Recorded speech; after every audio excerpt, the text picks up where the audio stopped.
enti ase na ye nkrofo won kakra because polling station bi wo hono mo a Dr. Brian Champon ABT Dr. Large Yira Kennedy Japan any ade e hono enye won kakra won if it's a Ghana battle no popularity so you're popular obi a jiutum obi hu so we di ballot paper no so for the first time a man for nimo but second time I would di member so no na waton ho no because we call campaign nipa num no I stand there no Bawumia tried and tested. Okay. So yeah, where you battle tested that apart from say obi anim no nekra apo no e call baby obi say ubuza say one the vice president of the Republic of Ghana yes say Dr. Bawumia so MPP ni power one na di wo obi anim ni tri so say obi a say Bawumia na ye vice president so enti unhia bibia say afi na wo kwakoton Bawumia e wo munim ne dada Canada Japan obi a de dia bai o contest ye mama ayi alanche matinum ni first no amu nyina ekokoye no ono so no ka ho okay enti no omunim Canada Japan so enti obi a so no ono so ye battle tested when it comes to primaries okay fragbearer primaries no wano test bi pay babra champon aduchum ene kwabra je Japan wo mu nyina obi an test bi da okay enti se bra champon tumetua na mon aba ayatimi adinkunim anase wanya vote no ne je de e kan nyina ne se bra champon etua na mon pa ayade okay I didn't try because one first time wo bani kwabra je Japan ne aduchum de em se o mantimi amba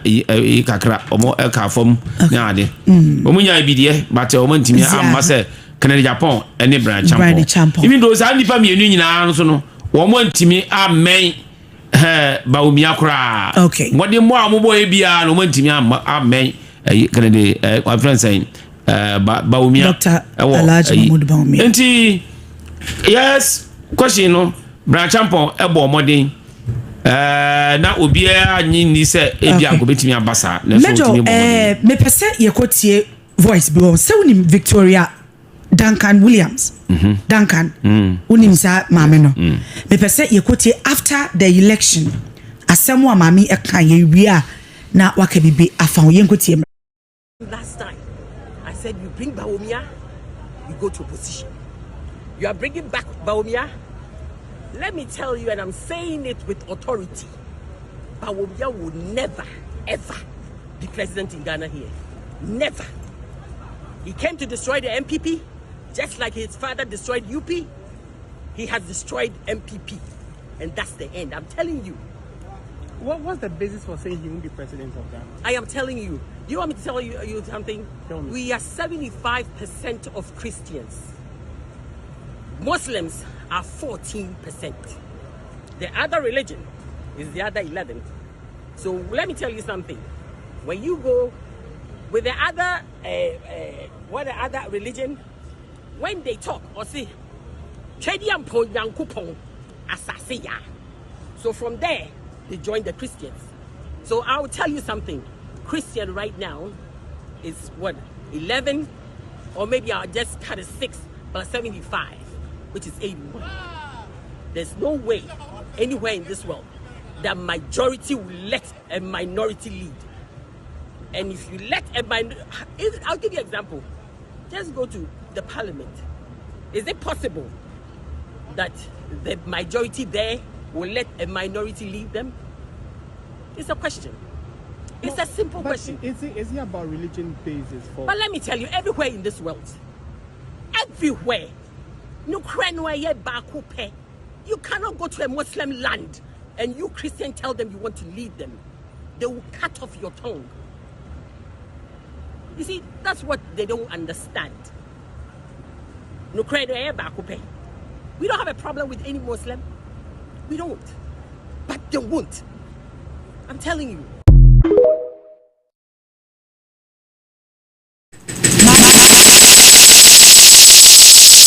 Yeah. Victoria Duncan so far your friend Duncan Williams ni nua ba no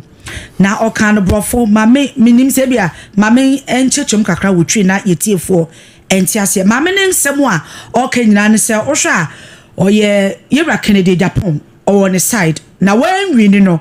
na okase Dr. Alhaji Mahmoud Bawumia entimi be yo mampanyi da ewo maimu ochemu ne entia wo se Dr. Alhaji Mahmoud Bawumia ye kremoni na se wohwe omaimu a ye wo Christopher wahamu chichemu eduoson enum 75% enkremofo eye 14% wahamu chichemu du 9 esidan na kremoni etimi be stand say ebia ope mampanyi because wohwe numbers no a omuntimi ntoma Dr. Alhaji Mahmoud Bawumia kwa mane meyo mampanyi enti enya de a doctor ebetimi abeyo mampanyi da esanse ne papa ose the UM ose ne papa sa kwanya ne papa fa so ene Ghana for UP fa so UP no sana Dr. Alhaji Mahmoud Bawumia pese wo de Ghana for fa na omwa MPP amenyokuo no ebisua ne tofa kakra abetimi abone but me pese me ko major honomo na yehwe enkomo amami ene Ghana for di no major e wose wodi ni sana because se wotie no nkomo na opeso wode ase me kwa sorry we me ye kremoni eno no ebetimi aboa omayi ana tribal sentiment, religious sentiment and ya emwa omayi omayi obi a opɛ mayi nkanko yedie ene nkabo mu no onkasa sɛ de maame no akasa no okay wono na dwene no wa kyerɛ de ma wa dwene no nkyerɛ sɛ eno na ye nokre no okay si wa dwene no wo se nokre ni de ayedai eye ba akopɛ o se nokre ba akopɛ but wori de nokre ya wo kan kyerɛ sɛ entimi konko ye ba akopɛ ho na anka na adoda nko akufu ado se woti ma me president e wo mamu bebre ebi kura se ni height kura o no kura no oti adodo e suspect je se woti ma me president o mampanyi wo mamu so ni papa ni wan hwan ni de okwa mi kan o ba ka bi pepe okay so but the battle is the Lord's okay into the mama okay enya wo dipa da sani wo ko UP ama me no bodi no UP transcend the ababe NPP no dombo wo ye north na okay ene boy papa buzi anom ni ada ayirfo danko aje bi danko nyina na boy eduru ba bia no UP dombo abo by parliament no o ma ye de ayi no e ma buzi a se wo anka ma fa me dom amebo domu a account me but na ko no ye ayi leader no but o ma buzi a ene ye my leader in parliament so tiase yeah enti no wo mo tua na mo yie pa UP no tradition no e na ba benti obi a wo abuzia dankwa dombo tradition no wo nya na wo ba betitimu okay yentimi nka yense be nsema wo kan no ya ibatem to asum okay so ho bi what you are is control yeah false prophecy yes prophecy awoya yi ana konfo a okom no wa yese sebesi etimi ya entimi nsi okay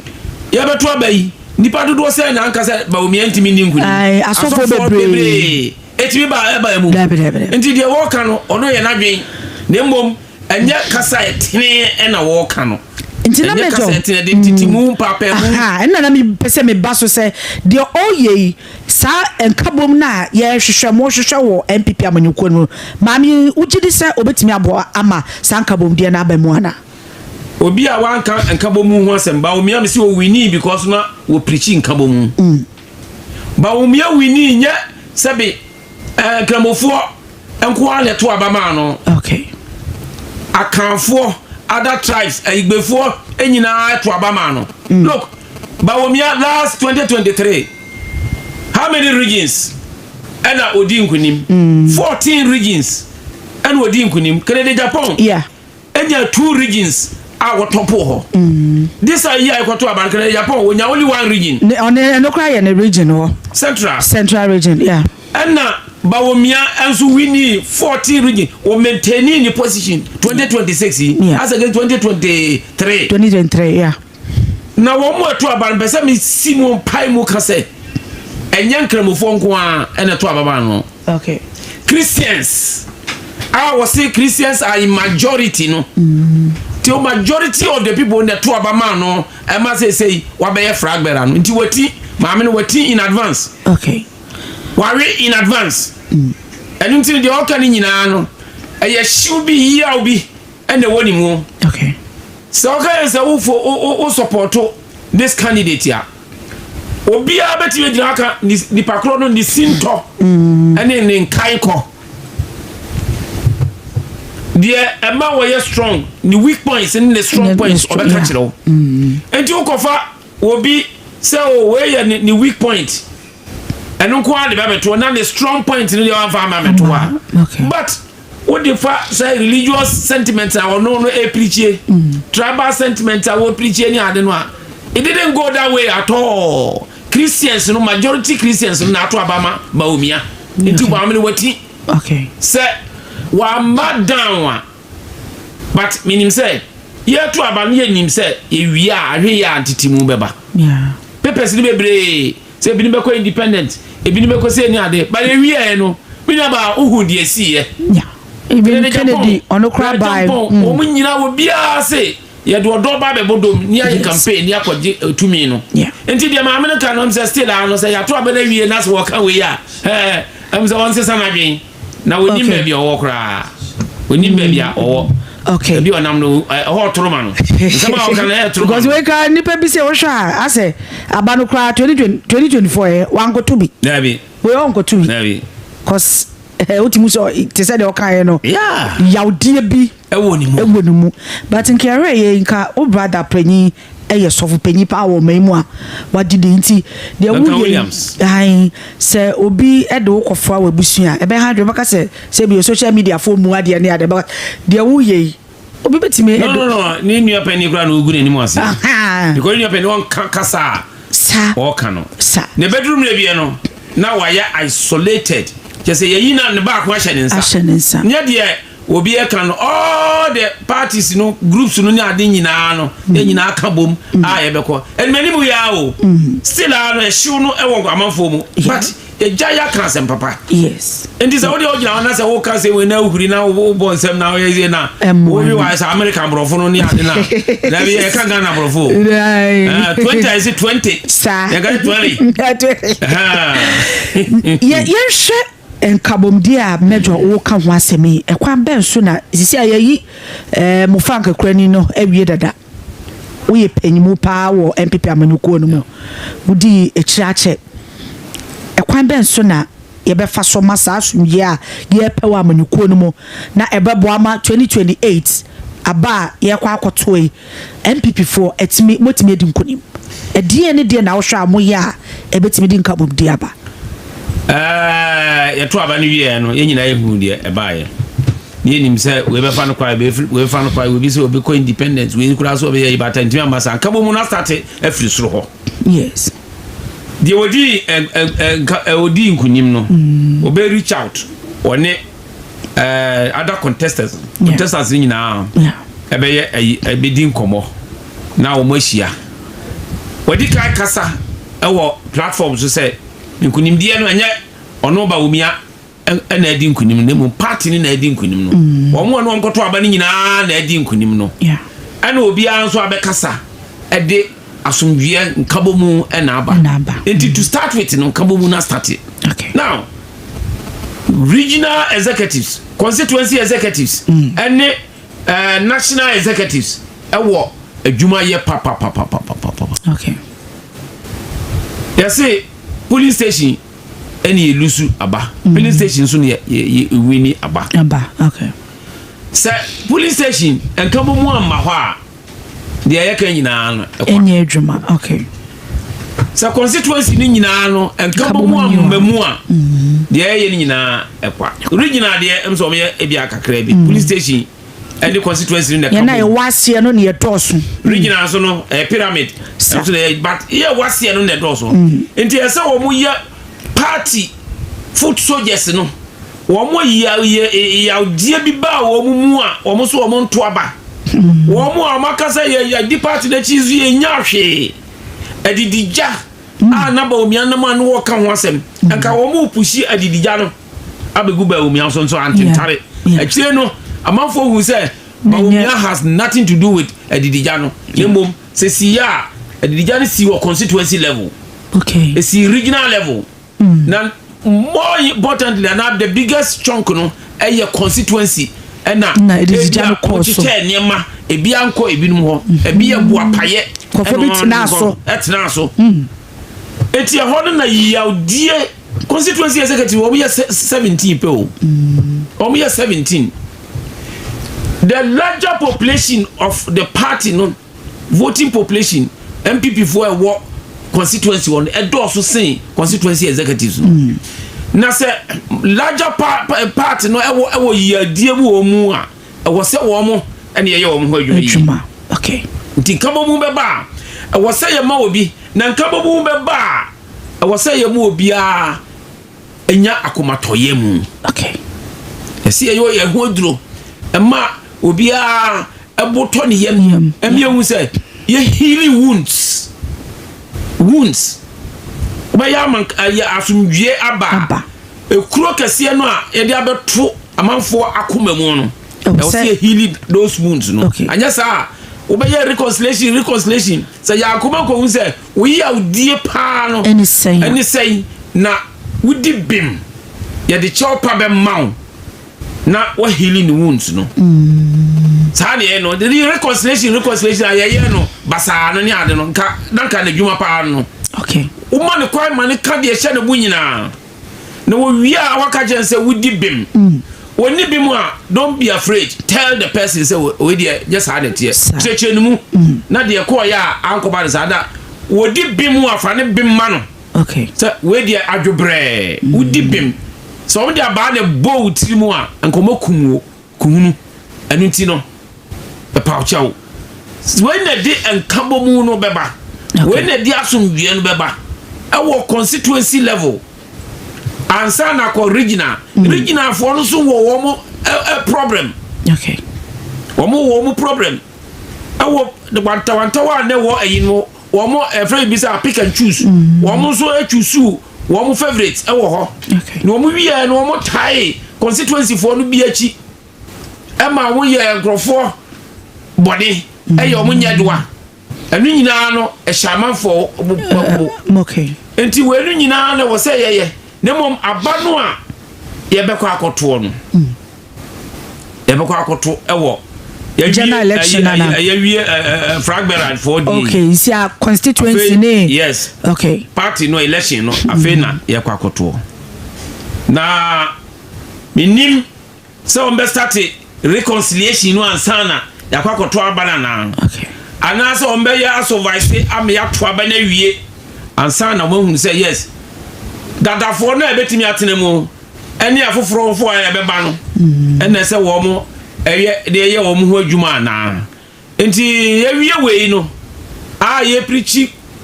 general preaching say obi anye na kabo mu a start ye un say about 93% turnout no o mo ekoto aba no 93% okay e sanka bom enti enu kura na esa manfo ye nto aba no se ye nto aba no ye tira ho a anka baba omi asemo a na wo ka ka mu asemo wo ka nyina no obi amra meto aba no sei eduru abi kura na yesre wo se twi no ya no bum kakra wo se media me ni obi ani asemo ai nti abunto mame wai wo no constituency officer wa problem wo dia mo so mo problem na mo nto aba no mame wai na ya da fam yesre pa no ka sempa yes so my ya mom de boni no aba so aba omi because on the court 2023 ya odi kunima 2024 de no kokoto wa yi no nti hwe nsemu amanfo kan ye se won na ya de ko bie mu a ye nye te mami kan ya de a enketo asumu a enka ya nto ama Bawumia o Bawumia na adi nkunim with huge margin. Yes, huge margin. No, huge margin. Huge. Moto aba no be bia ni wa 14 regions nyina wakonka only 2 regions. Yeah. Ena wantimi enya. Enti no enkabomu dia minim se ebeba because obia kabomu adikai hu se ye jai de ya no nya Bawumia nemom se Bawumia ba obetimi di nkam sa gidi a ye nya wo Bawumia se obetimi de enkabomu ba no enu ye aduro kese pa na ye nyina wo se ye boa no se ye nya to aba na ma no ne hu se obetimi de enkabomu ba ya wo se ye boa no ma otimi ehwe no make sure say enkabomu na ba with that no na fe ye kwayanim. Hey, I asemo ebusia enche wo ho ye bebie phone lines no etum but ye bekoso edi nkomo kakra e wo fi ase ye ne major retired very Odro ena ye wo fi ase major ye nhwa de na wo ka se nipa ya to a primary say we e wo se hwe na asundwe timi ba ebia kro kese bi da obi akoma so a eno no when the beye say adwuma no because say e betimi aye enkabo mo ese healing wounds ekuro eda ho na se onkunkuro no ma ne nwu ya onni asomdwe by automatic say o healing wounds na okuro no wu a na wasomdwe otimi tena odidi na ma ho to na say yawo ebi wo ho okuro ya wo ya untimi enya asumbiye nya you say kan kwa na se bi etisa na say the medical can say start by you say wo mo na ombo afukura se ye nto aba MPP o mo fa o mo yi ni ade nyina no o mo esa beto aba ma enya 93%.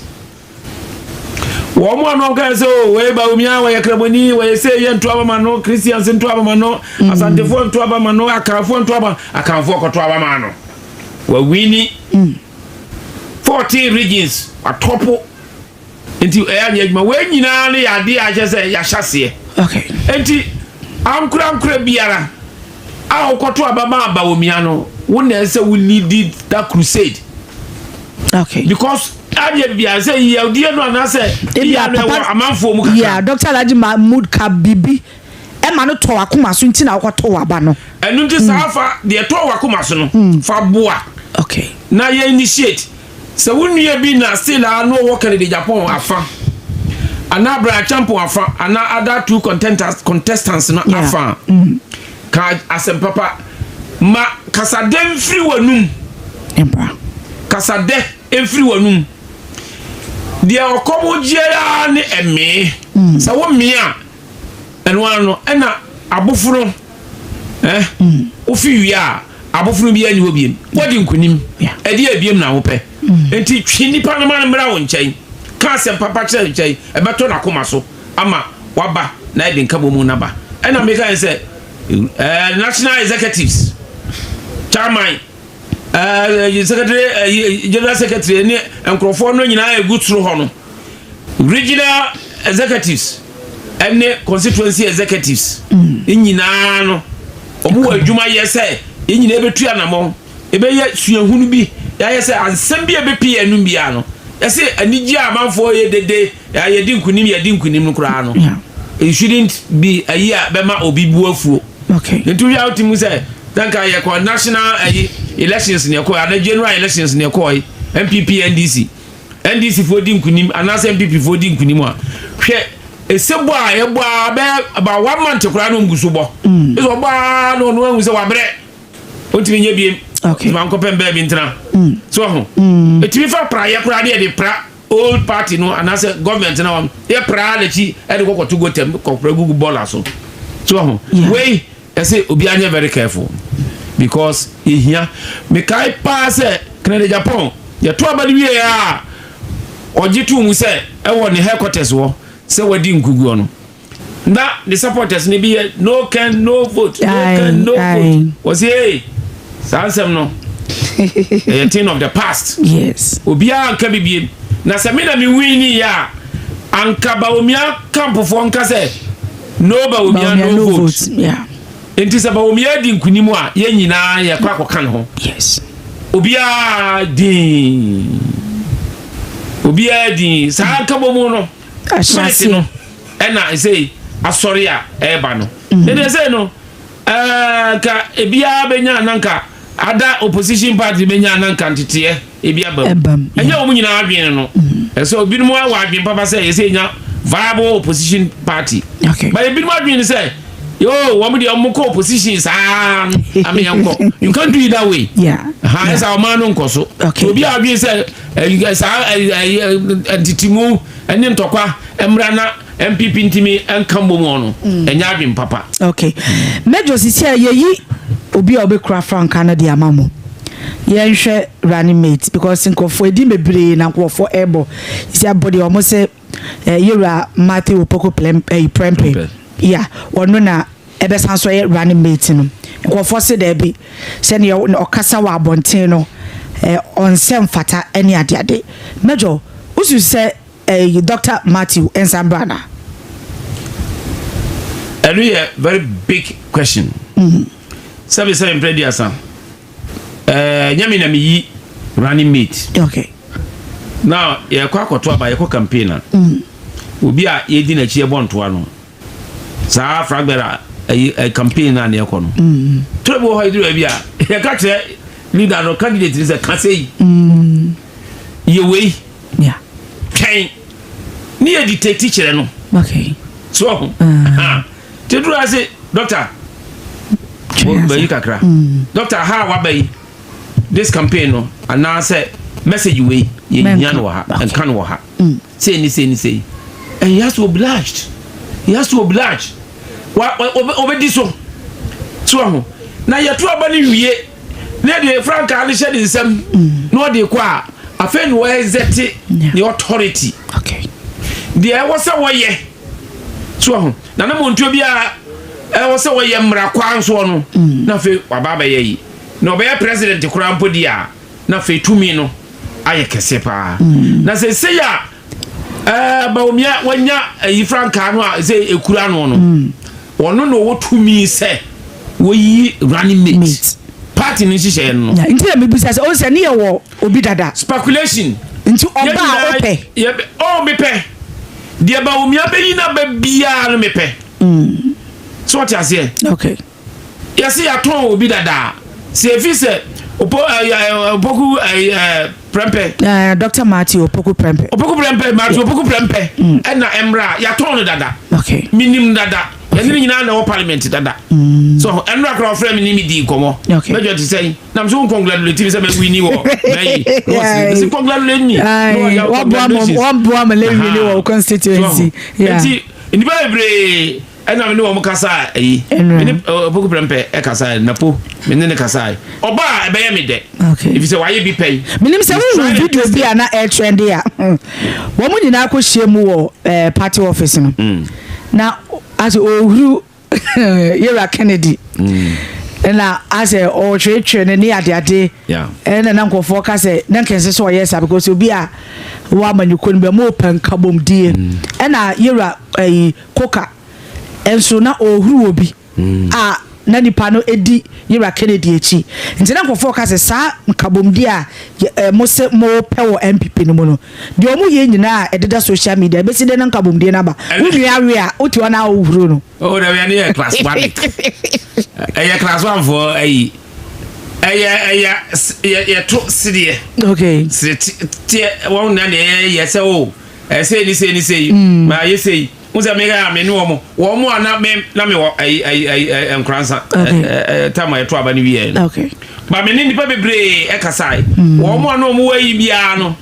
me frau na so fa tie pick am say pick the call ana me frau me hu sa oti wo ba na wo pa me frau wo nyina na ko me frau no me frau wan na do bia so tie betimi dia aye se dia kakra okay dia yina nyina no friends we heroes you say what to see there ya dey stress ni ade nti eno de enya de a bare nyina ye hu say de aka ne ye de be ye nkomodie ene sidie eto ni ade a nti enye de hia pa ne say wakoma mu pa no say party no enkon kan na okay so ho nti wo mo ye ya de yi ya ni ade say 2023 2 year ya Alan Cash you know we dey ahomtie ete ne ho ni ade no if you say bi o bia no o yi adie bi o pass ko nya ya na kwa yese de amanfo eye no na wonte ho nti we mu ayese ni ade no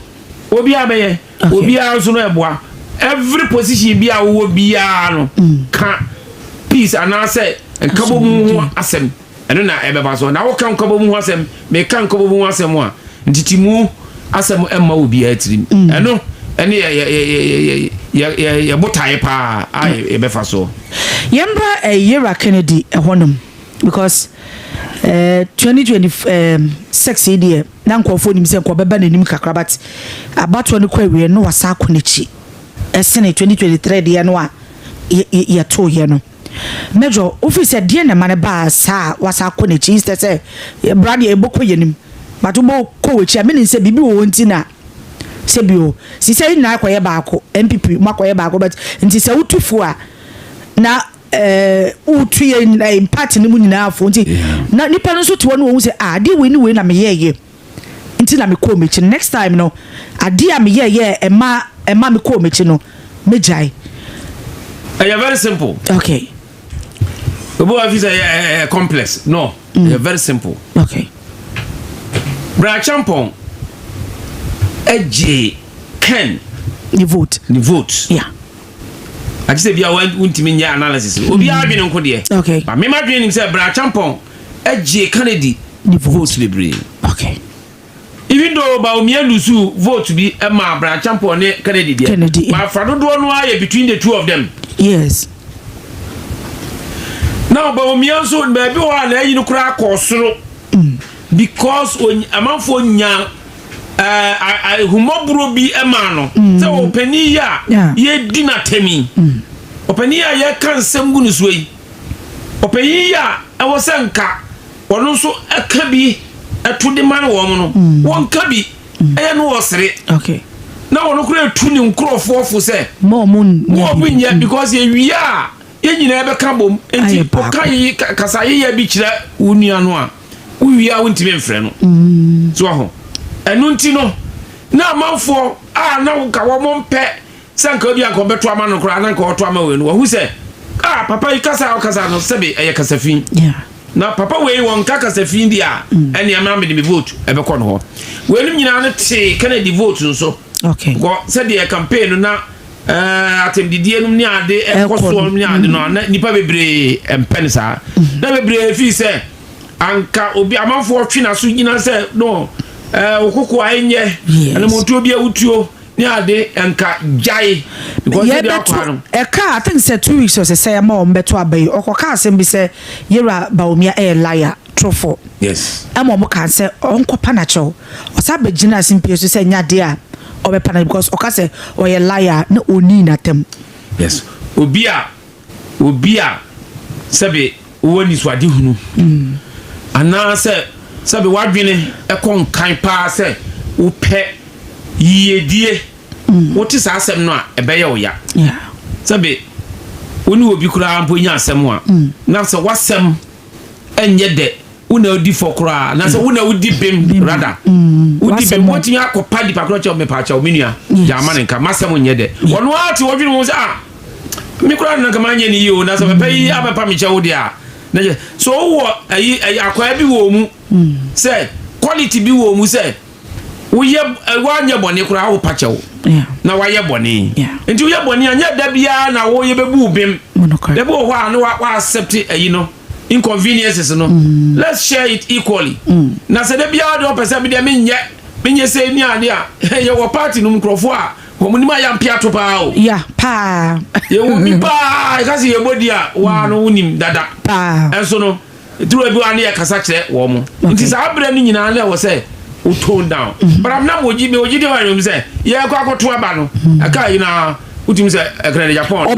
no aba fom yes no aba fom am say na wonya nuhu bi sa nuhu no ano en wo de ko ya ye wie ya the speech a wo ko ma no Kasafa asem papa yes. e ba when me na ye nkuranhye say yatra ye ja ne ye bia enye no ye ja ne wo fom ye kosoro ye nsan kofa biem na de ma na yi bebre so te ye no ye e bia kasa nom ne anamuntuo bia otu ye e ma enkrofo bebre e shift free ni camp e ko another camp. Okay. Sister, me pese ye board Yera Kennedy ne voice no na asemo a major eken ye tiefo hu se enye se ye kana no keke because ye wie ye no ono nso ebe so mo be kasa se result ai ba bonte no wasom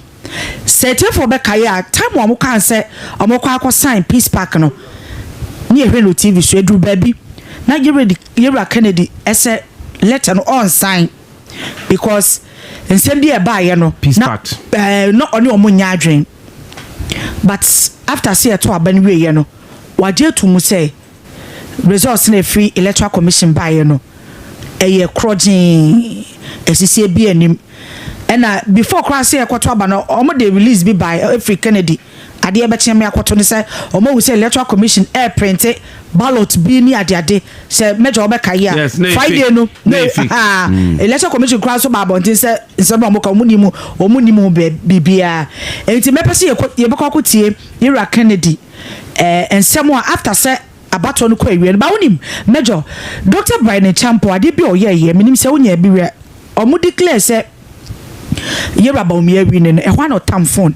e friend no ya e mani tinkwa say o mani tinkwa in fact the oyeye no Ghana force waya ade wa show maturity wa che say omo nyina wo party no mu enti se ba akokodi nkunimu a e wo se nyina ye ta ne enti system why ready wo ho okay enti why ready a yenkwa na yenko stand before you to pledge my support, also to accept the results declared by EC.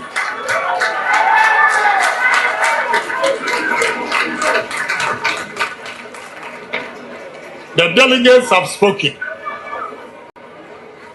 and I want to plead with my supporters that they should stay calm and respect the results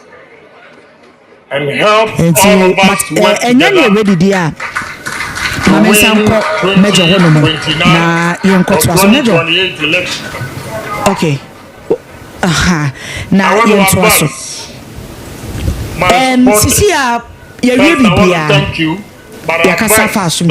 advise that in the election, you can win and you can lose. Watch it, so if you lose, you have to accept it in good faith. And also watch it. Now with the otai Yera Baumiechi, is how we So let's all of us throw our support Kwanza North, Yabasa could be one. Dr. Mahmoud Bawumia, the flag bearer. Okay, my uncle Timba. And all I say is, MPP, we need stand before you in the path to pledge my support, but unity also to accept with respect the results. We have to respect each other's views.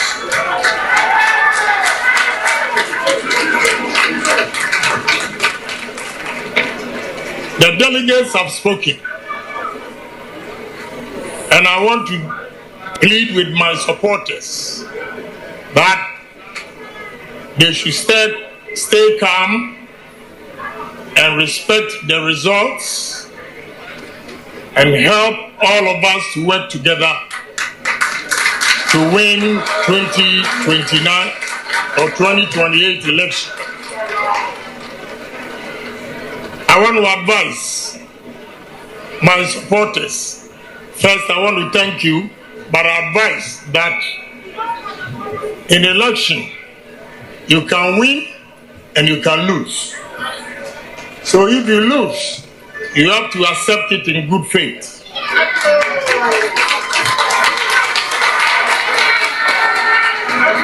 So let's all of us throw our support to Dr. Mahmoud Bawumia, the flag bearer. And all I say is, MPP, We need unity in the party. But unity comes with respect. We have to respect each other's views. That is all I want to say tonight. So congratulations to Dr. Mahmoud Bawumia and MPP. Thank you.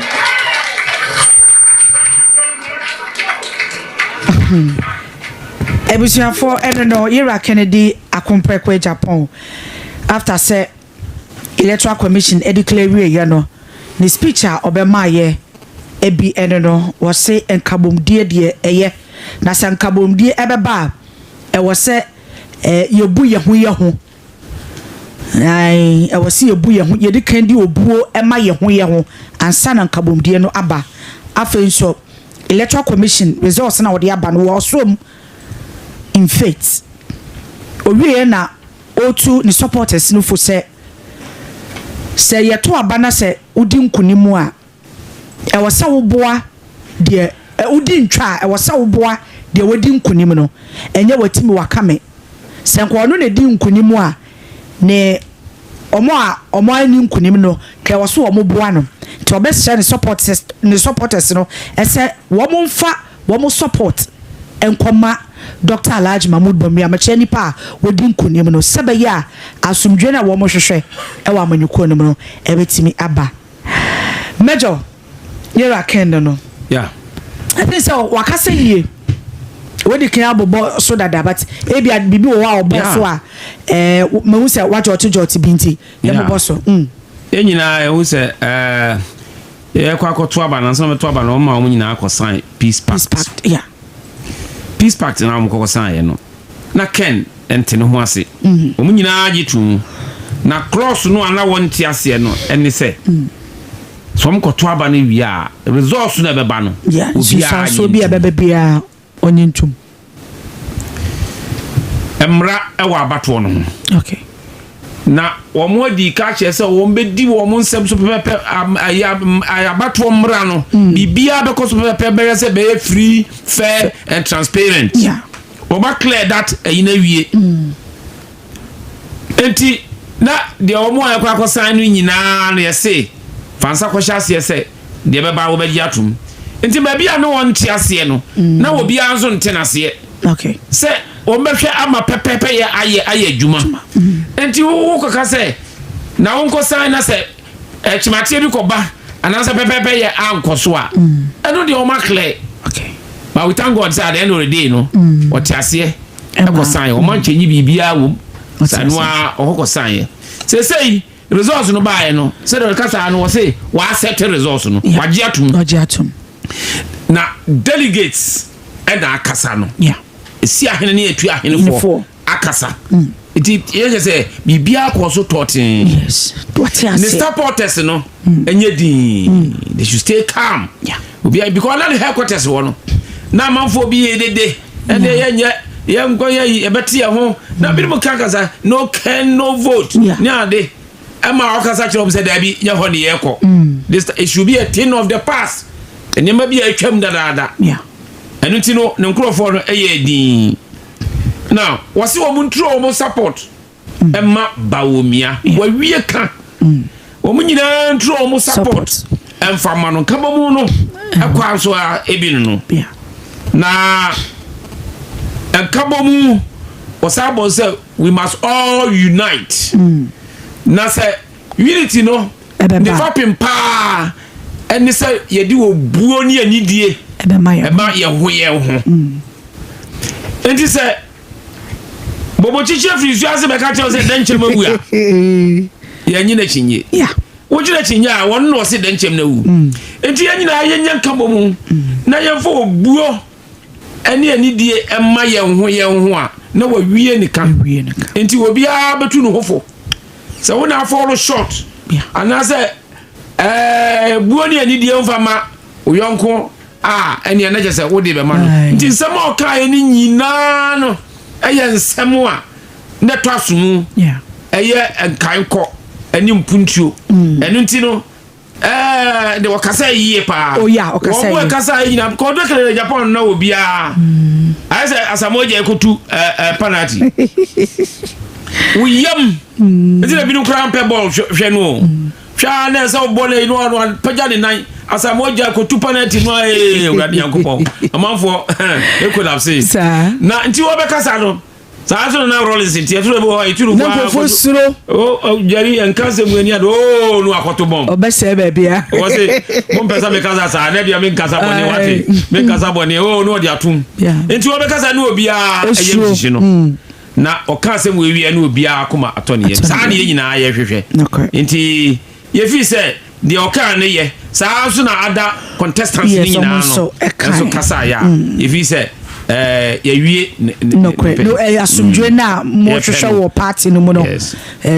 ja I start wo ya na eko enti ya ba mejo na mi bisa se obasa ko bia mu ana Nkranza North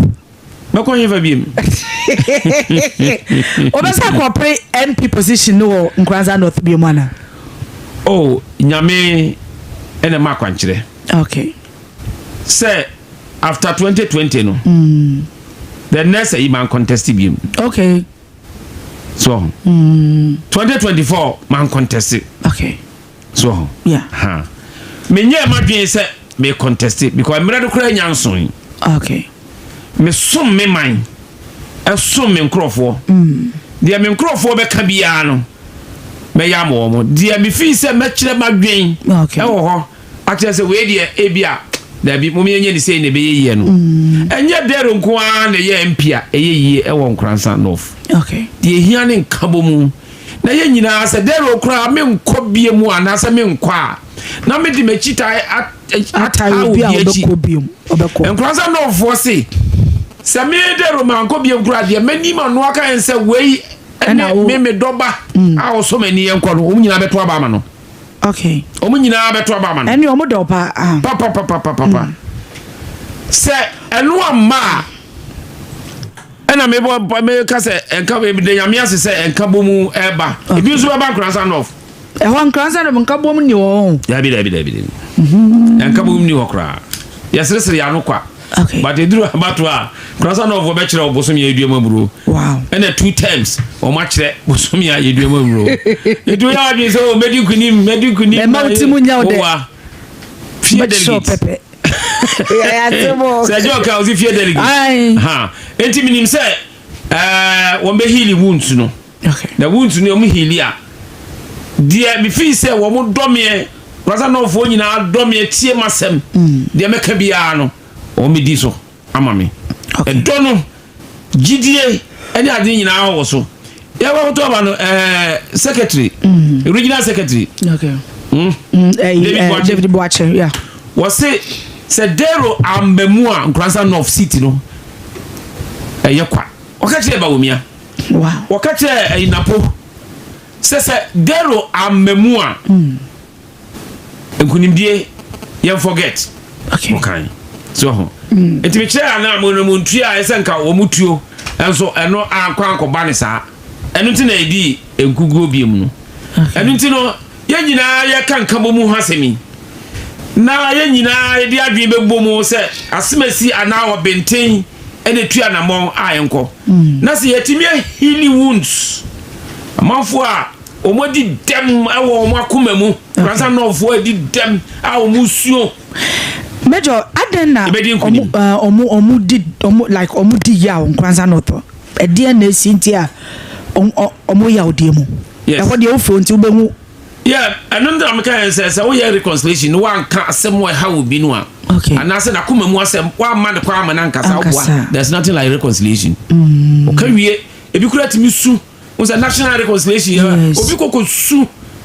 e reconciliation for no anim na ne ho atone say form ya man kwaya man aka na sem ya gina sem atum okay so unim say about to go to ye some of the delegates I say come to about be o mantimi an to be up to date Nkranza North so o man go to be say wo mo nsem fata so o mo to be adentira if you say sa ankrofo no wo mo ekoye campaign ma obi wo mo kodi obi a onye MPP echi okay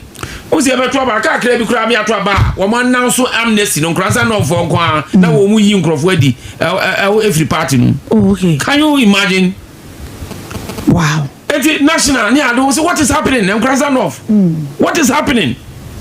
ye penkabobo ye pe ina afa na mu yi nkrofo adi where are we going into just a city no ye pe wo nkransa north kura no ye nya they said it ampampa ye nya enti no ye kokoto sa ba wenum kura no ni ye yi nkrofo bi din afrim adai se wo mo ekotai nkrofo bi achi yesu ye pedodo ye penkabomu ni ade ye say amnesty ye dia ma obia e wo mse party no won je se wo tworo ba se wo every party no a se wo tworo ba se afedi wo ba se wo join party no okay so ti ase yeah wo kote independent a wo a ewo asotwe bi a ye de ma wo ba se obi a hunu sa body no bi a wo ho na wo ebia constituency executives boni amudi ayemi ni mebefa paper akọ contest mo se mo mame enti eduru wo me se men to aba no kura man kwa nkoto mo ba wo se yi udi every party no boni bebre e na constituency executives no nkransa no wo mo aye amya pardon wo mo wow bebre wo bra ye lusu ye no wo mo a ekọ ye di NDC fo ekọ ye baako edi ti amie e ma me ye lusu ye kransa no fa ahye wo mo ye pa am kra de mo money achemu party no do money achew okay na wo bia wo say wo so hunu say wo kwa ye campaign am obi won frɛ no wo any disciplinary board bia won ka say bia ntia no wo say ye ma wo ento aba no bi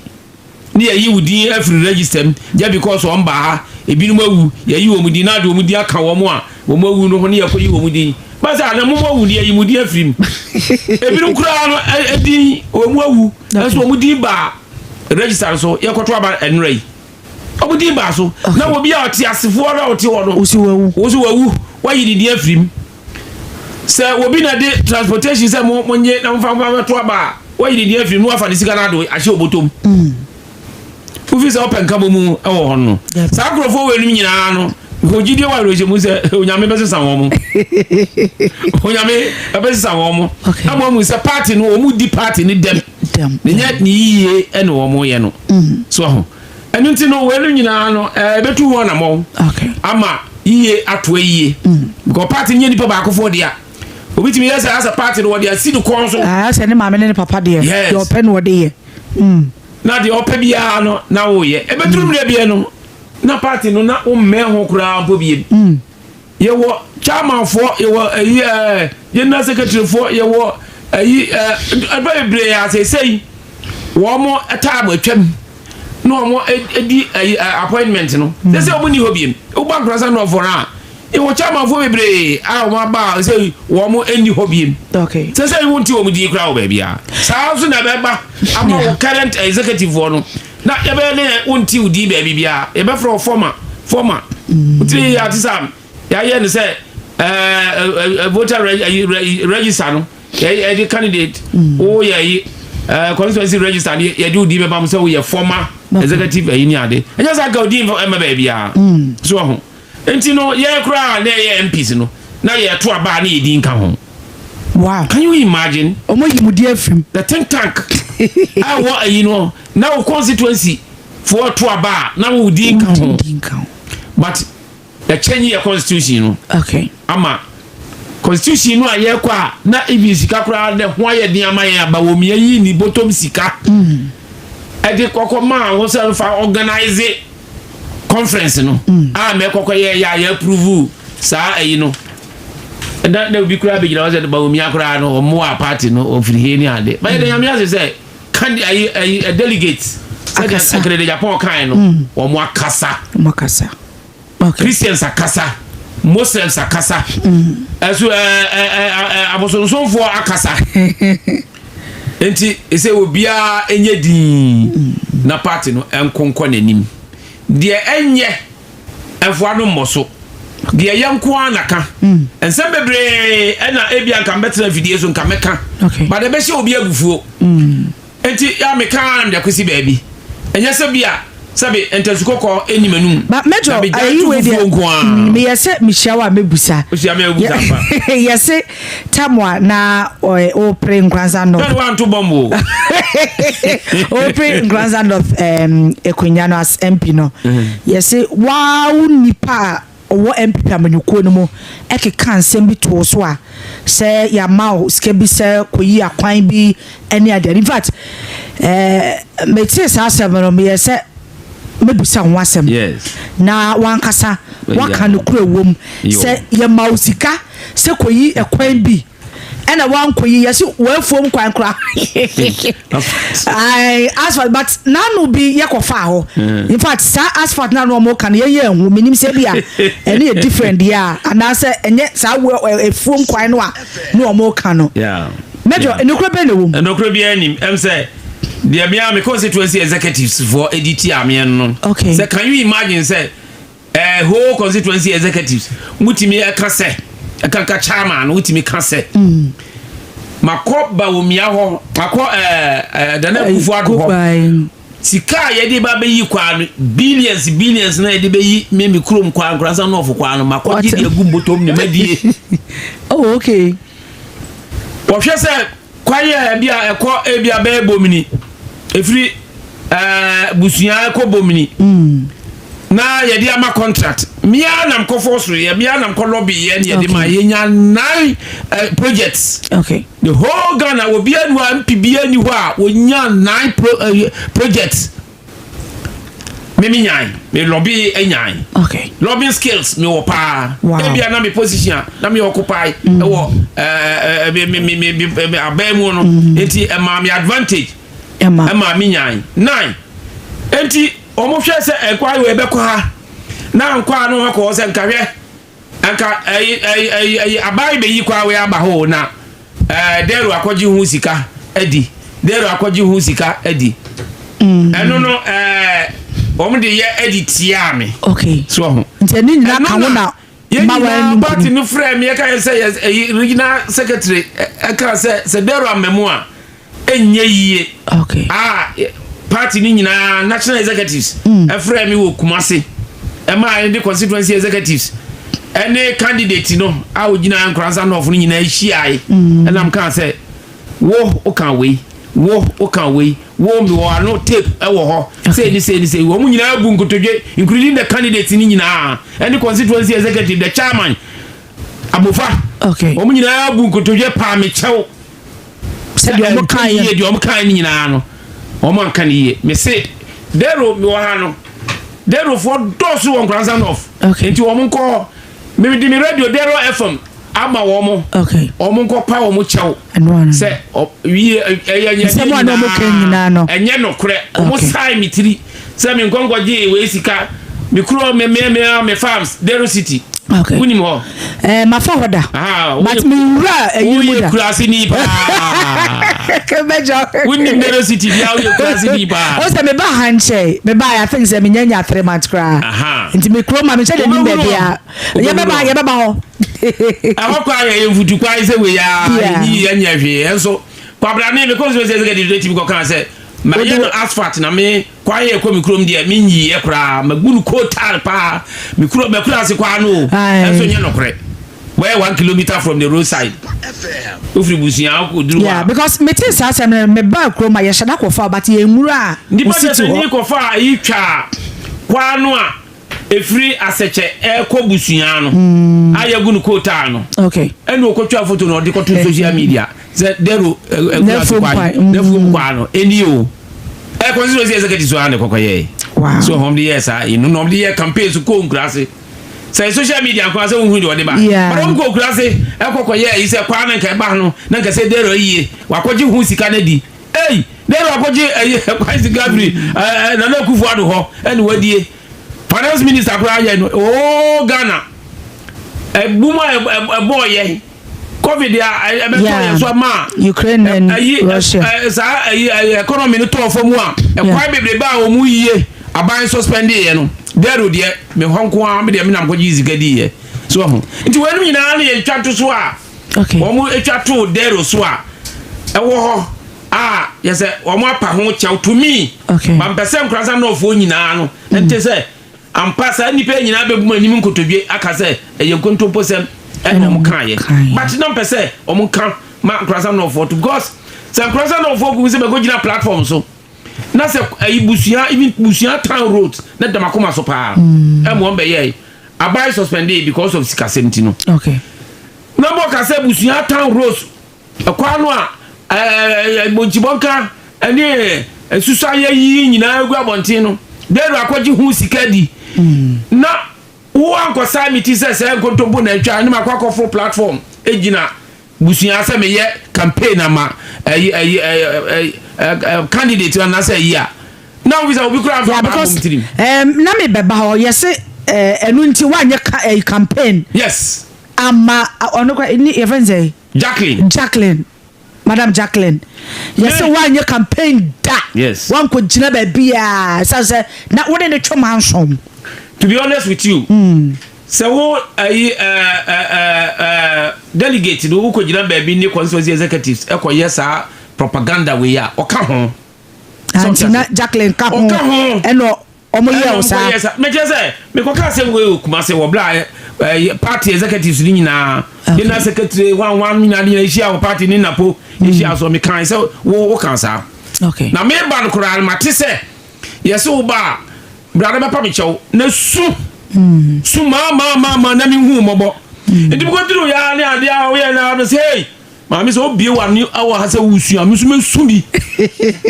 mesu meje besu ya nyina mami ye na so ya mami ewu de oh kafra but ya nyina e besu enti wantimi ensu dia be pen say nkontompo na utwae no so aye nkontompo e tronko ena nkontompo ko okay ya campaign na me korete wo speakers no o ya o say o ena mo obi ko di ntro entro ni say asem wa da ho wahunu say asem we ena trend ye no na so akoka bi ene ntro asem ntimi entra wa no nkontompo ni asem wa wonte da wuhuni no akotwa asem no wa aflemu asem no akoka dia to nipa na ene nkontompo ti nkontompo no o mkokotwa ye no eno ena mpese nko retract okay ena wo montimi am retract me ma boche say mo retract ya me di mo anim be bia ebeko bia de be ki show say your candidate no ebedi nkunim won kransa because ama me kransa no for ama ahye me boss say wo bia me de man no beto the campaign mu bia no won beto aba ma no na say wantimi ankoka na fere say de mo ka no wo constituency wo no ya mo fere constituency executive o ya wo fere pa say obeti awoka bi arrogance okay ontimi nkoka o fere kuraza amanfo be ka say hey say de oka no na nya no kura ko enti o man koye so I didn't mount any platform okay ena omudi Google also say de na nkraza no vo eka say de e ba no say de secretary regional secretary na boache no work say there amamu a mampa mamam okay mate person omunye de etene enkofo chase frɛ mame announce me phone lines you know number is 0597 994 994 0597 994 994 me don't forget me afrɛ na what the wadwenche and so e de aba hello good evening Onyame asunde na ka wo enka wo so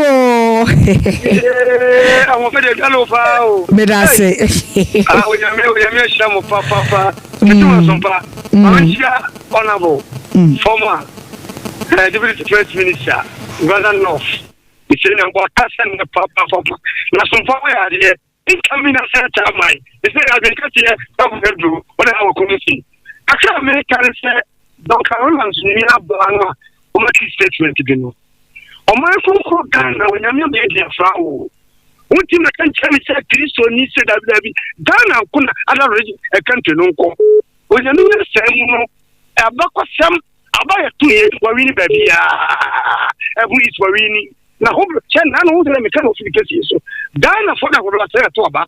Ghana for the buo na we se jam people amemo ye IT director like Ntori abaso amafo na party ne bed and no be we send correct media force ya boma baso akuma polling de ni samurita ya chi ajemesa course honorable me bana baso ebru is asante region was for me see 2028 ye betu boom 29 na Dr. Mahmoud Bawumia Ghana for na konyaso Bawumia ni how Christian hello, good evening. Emmanuel, yake 20 ubaso papa 1 minute ne kombacho din baby afefi. Yo magasi, mebeti oye ekunfi asukwa Central Region. Media kwa mpenyi. Okay.